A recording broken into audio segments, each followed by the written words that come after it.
Not every Marvel villain became an icon like Thanos or Magneto. Some were built up, hyped as the next big threat, and then dropped. A ruthless mastermind who once challenged the Avengers, erased without warning. A monstrous foe who carried whole arcs in the 70s, only to vanish in silence. And a bizarre experiment so mocked that Marvel never dared to bring him back. These weren't minor crooks. They were villains Marvel abandoned. So which foes disappeared?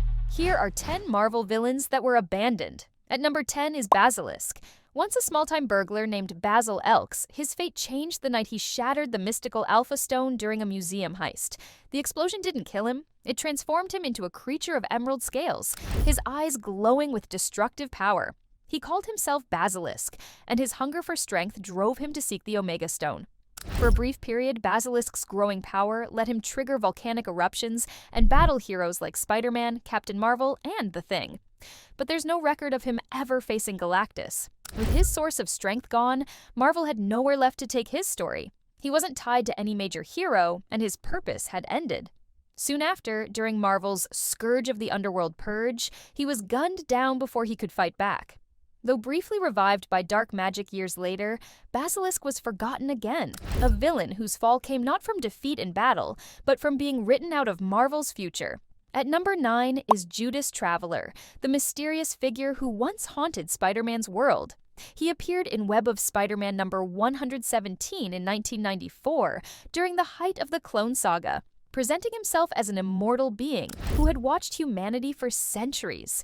With vast psychic powers, he sealed Ravencroft Asylum behind an impenetrable barrier, manipulated its inmates, and even separated Carnage from Cletus Cassidy without effort. To Peter Parker and Ben Reilly, he seemed godlike, a man testing their morality through cruel illusions. But the truth behind him unraveled quickly. Marvel revealed that Judas Traveler wasn't immortal at all, but a mutant whose powers created elaborate deceptions. When the Clone Saga ended, so did his purpose. His story was tangled in retcons, confusion, and fading interest. By 1996, he vanished from the spotlight, captured, forgotten, and written out. Marvel stopped using him once his mystery collapsed, leaving Judas Traveler as a symbol of the 90s excess, a villain who believed he was eternal, but vanished like an illusion. At number 8 is Executioner, a man who believed justice should come at the barrel of a weapon. Once an FBI agent named Carl Denty, he uncovered secret files detailing crimes committed by mutants who had never been punished. Consumed by vengeance, he stole confiscated technology from past mutant battles, Shi'ar weapons, alien armor, and stolen gadgets, and transformed himself into the Executioner. His crusade led him to confront Gambit, Cyclops, and a dying mastermind, hunting them one by one. When he targeted Emma Frost for the deaths of her Hellions, he was stopped by Cyclops and Cable before he could pull the trigger. But as the 90s closed, his mission lost relevance. Marvel shifted toward larger mutant persecution arcs like Operation Zero Tolerance, and characters like the Executioner no longer fit the storylines. After a failed attempt to kill Skin ended with his own weapon backfiring, he disappeared from comics, resurfacing only rarely in later comics. Another relic of the decade's darker heroes, abandoned by the world he tried to judge. The story only gets stranger from here. Up next is a monstrous warlord born in the Age of Apocalypse, a disco-fueled hypnotist who turned crime into performance, and a savage land queen whose rule ended in Magneto's wrath. At number 7 is Holocaust, once known as Nemesis, a monster born from the Age of Apocalypse. He first appeared in X-Men Alpha in 1995, serving as one of Apocalypse's deadliest horsemen. Encased in crimson armor and fueled by pure rage, he slaughtered entire cities with devastating energy output. When Magneto struck him down and shattered his body, Dark Beast saved his essence, sealing him inside a containment suit, the glowing shell that defined him as Holocaust. At the climax of the Age of Apocalypse, Nate Gray drove a shard of the Macron crystal through his chest, flinging both into the main Marvel universe. After crossing into Earth 616, he fought Nate Gray and the X-Men, his rampage echoing briefly before he vanished again. Marvel stopped using him when the 90s era ended, and his violent tone no longer fit the stories being told. His final appearance came in Exiles, where Hyperion crushed his armor and consumed his energy. Since then, the Holocaust's fire has remained extinguished, a fallen warrior of a vanished world. At number 6 is Miracle Man. the illusionist who tried to turn tricks into godhood. He first appeared in Fantastic Four, issue 3 in 1961 as a stage magician whose hypnotic powers made the Fantastic Four his unwitting puppets. For a brief moment, he controlled crowds and even animated a massive stone creature to terrorize New York before being defeated and sent to prison. But captivity didn't end his ambitions. Years later, he returned with enhanced hypnotic abilities and advanced illusion skills, using them to convince others he'd mastered true sorcery. His arrogance grew until he tried to elevate himself to a godlike status. That rise ended violently when the vigilante scourge of the underworld tracked him down and shot him dead in The Thing, issue 24. Marvel stopped using him after that. His powers had changed too many times, and his story had run its course. After being executed by the Scourge, Miracle Man remained absent from Marvel's stories, his legacy fading like one last illusion. At number 5 is Big Wheel, a villain whose name was as literal as his downfall. Jackson Wheel, a corrupt businessman, built a massive armored wheel through the genius of the Tinkerer to destroy Rocket Racer, the young thief who had blackmailed him. In The Amazing Spider-Man number 183, Wheel roared through New York inside his creation, chasing Rocket Racer through skyscrapers until Spider-Man intervened. Out of control, the Big Wheel plunged from a building and crashed into the Hudson River. His fate left uncertain. Marvel later revealed he survived, but his threat was gone. The man once driven by greed became a punchline. Marvel stopped using him seriously because the concept itself felt absurd in darker modern stories.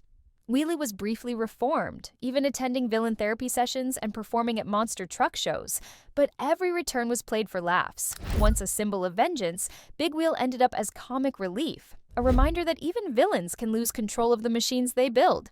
At number 4 is the Hypno Hustler, the Disco King who tried to turn rhythm into robbery. He made his debut in Peter Parker, the spectacular Spider-Man issue 24 in 1978, fronting his band, the Mercy Killers, with a hypnotic sound that could enslave an entire crowd. Wearing platform boots fitted with gas jets and wielding a guitar that emitted trance-inducing waves, Antoine Del Swan could make anyone dance to his command. One night, he used his music to rob a packed nightclub until Spider-Man ripped off his ear protectors, forcing him to hypnotize himself into unconsciousness.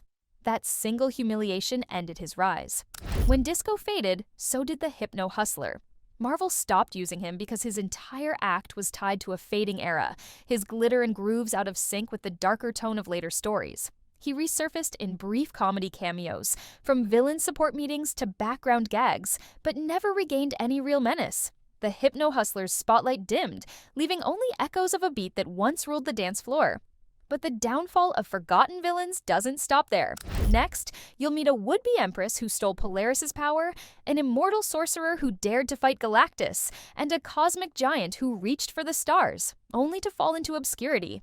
At number 3 is Zaladane, the self-proclaimed empress of the Savage Land. She first appeared in Astonishing Tales issue 3 in 1970, but rose to prominence decades later when she waged war on the X-Men. Claiming to be Polaris' long-lost sister, Zaladane enslaved the Savage Land mutates and stole Polaris' magnetic power, planning to use vast energy towers to bend the planet's magnetism to her will. In Uncanny X-Men issues 274 and 275, she reached the height of her power, commanding storms of magnetic fury as Magneto, Rogue, and Nick Fury fought to stop her. But her reign ended at Magneto's hands. In one of the era's darkest turns, he unleashed his power and killed Zaladane in cold blood, ending her rule once and for all. After that storyline, Zaladane vanished from Marvel's pages, her defeat treated as the final chapter of her saga. Her death served as both Magneto's turning point and Zaladane's final act. She's never been revived or reimagined since, her name buried in the Savage Land she once sought to command. At number 2 is the Sphinx, an ancient being cursed with eternal life. Once a scholar named Anath Namut, he discovered the mystical Ka stone in Egypt and was transformed into an immortal sorcerer. His quest for release from that immortality led him into battle with cosmic forces. In Fantastic Four issues 206 to 213, the Sphinx reached his peak, challenging Galactus himself for control over destiny. Galactus shattered the Ka stone, ending the Sphinx's reign and leaving him broken. Yet, He returned again centuries later, resurrected by his future counterpart, the sorceress Mariette Karim. In New Warriors issues 47 to 50, the two Sphinxes clashed across centuries before merging into one, restoring the timeline and ending their eternal struggle together. After that, Marvel largely retired the character, his quest for mortality complete, and his tale brought to a natural close. Though he appeared briefly in later Nova storylines, but those brief returns never unraveled his closure. The Sphinx's legend remained a completed circle, fading quietly into myth. At number 1 is the living monolith, once known as Ahmet Abdul, an Egyptian mutant obsessed with godhood.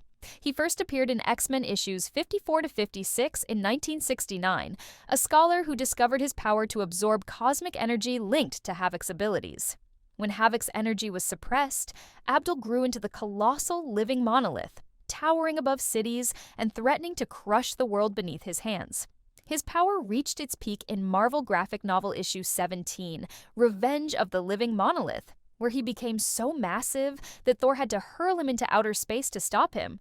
Years later, in the 12 saga, Apocalypse bound Abdul into a massive energy conduit meant to siphon mutant power, but the plan collapsed and left him drained of his cosmic might. After that defeat, the living monolith faded from prominence, his tie to Havoc diminished as newer cosmic stories took the spotlight. He has resurfaced in scattered tales since, yet never regained his stature, a fallen giant still chasing the stars he once tried to command. Thanks for watching! Which of these forgotten villains do you think deserves a comeback? Let me know in the comments, and don't forget to like, share, and subscribe for more Marvel deep dives.